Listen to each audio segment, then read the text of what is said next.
Hello again, Andy with Handy Andy Handyman, and welcome back to a recap here. So you can kind of see this property is going to be closing this week, and the boys and I have been out here finishing this inspection report, repairs list, and we had a lot of drainage issues with this property. So you can see where they've run 4-inch PVC pipe underneath the deck, and it replaced the black corrugated pipe that's in the dumpster behind us. And then we picked up this downspout here. They were getting a bunch of water in the crawl space all the way through, and you can kind of see the topography here. Everything slopes that way, and the soil's real loamy because the water's been running through it for years.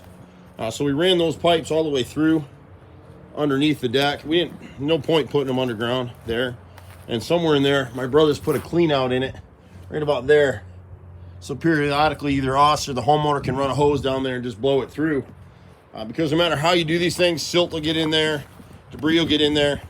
There's so many roots up in this area, we ended up deciding, and it slopes this way, that we put a drain box right here. And if we think about it, we'll try to come back, and once the new guy moves in, we'll put some river rock here and then down at this other box drain down here. And so the drains come out here. They connect to the same 4-inch pipe here. It runs all the way through here, connects up this way, and runs out there towards the little drainage canal. We had a condensate line that was dropping right against this corner, and before, the water in heavy rain would run this way, and it created a swale right against the foundation right here. And so water was actually settling through here and going up underneath the foundation and getting into the crawl space. And so now we've remedied that. And so we've hooked the condensate line into the drain line out here. So they just have to be careful not to break it. But it runs to the pipe over here somewhere, is what my brother showed me. I wasn't actually here when they did some of this stuff. And then it runs all the way through, down through here. There's no point in really seeding grass. The new homeowner is going to do a bunch of stuff here anyway. So, but you got a nice 4-inch pipe all the way through here. And then it drops, and they made a little, they didn't want to run it right into the canal here. But it drops out right in here. And so as it fills up, it'll run down this little slope right here. And you can see today, if you look closely, the water is moving in this thing. It was kind of stagnant the first day. Real heavy rains, the water flows all through here. You can see they built a bridge right there.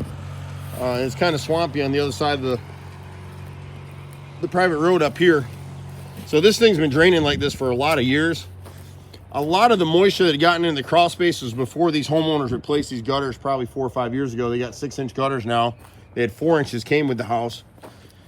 And then if we pop through here, you're not gonna be able to see it real well, but as we come around the back out here, they may have closed the door to the crawl space. Yeah, they probably did.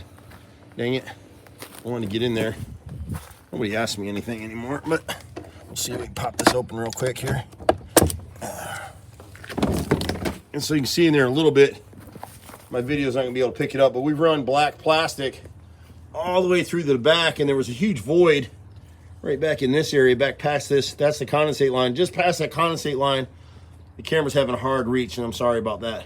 But back in that area back there, we filled that up with crush and run gravel, and then filled it in the level plane. So the crawl space pitches this way towards the left wall there. So we just kept it all in the same plane, and with some hand trucked in topsoil. So it's level, and once you have a vapor barrier in a crawl space like that, and they've got these open vents right here, really important to keep these open in Georgia. In the wintertime, you may want to close them just so you keep drafts out, but 9-10 months out of the year with a crawl space on a house like this, in a swampy area, you want to keep them open or you're going to get mold down there. And he did have some light powder mold, nothing to be real concerned about. We treated it with microban, and so that stuff's all been killed, and a lot of it's been cleaned off. So it's ready for reinspection. You really won't have any problems, but this is the corrugated pipe we're talking about, and if you got this stuff running underground, a budget to pull it up and replace it, you can try to keep it clean, but if you watch our videos, you'll see time and time again, we're getting calls on flooded basements and flooded crawl space, and it's because of this stuff. And so you're calling some of the water retention companies, and they're quoting you $30,000, $40,000, $50,000. We were on a job the other day. It was, I can't remember if it was this one. I don't think it was this one, but one of them, it was like $45,000. They quoted them to fix their water issue. They want to put a filtration system inside the house. You didn't need it. We went out and bid it, and I think the bid came in at about $6,000 or $7,000. And we remedied everything. You know, we drain a system like this, vapor barrier, and treat for the mold, and you're done. And then just clean your gutters. This house back here, I don't think it was on the work order, but we cleaned all the gutters. these back gutters were clogged. And so that water was all just dropping against the crawl space. And if it gets super saturated with a lot of heavy rains that we had last year and early this year, it's going to cause you problems in your crawl space or your basement. So my brother and I run a crew of over 20. We've been doing this for almost 30 years in Atlanta. We pretty much do everything from carpentry to trim, deck, siding, kitchen, bathrooms, painting, handyman stuff. We do a little bit of everything. Just be patient with us. We run all over the place, and they dragged me in this crawl space today. We were a short one guy, so old Andy was underneath there too. So that's it for now. This house is over in the West Marietta area. Beautiful home. The homeowner's going to be real happy buying it, and I think the people that are selling it are pretty sad to see it go. It's really a nice slice of heaven over here. We'll see you in the next house. Take care. You can catch us in the office at 770-265-9017. I'm Andy. Bye.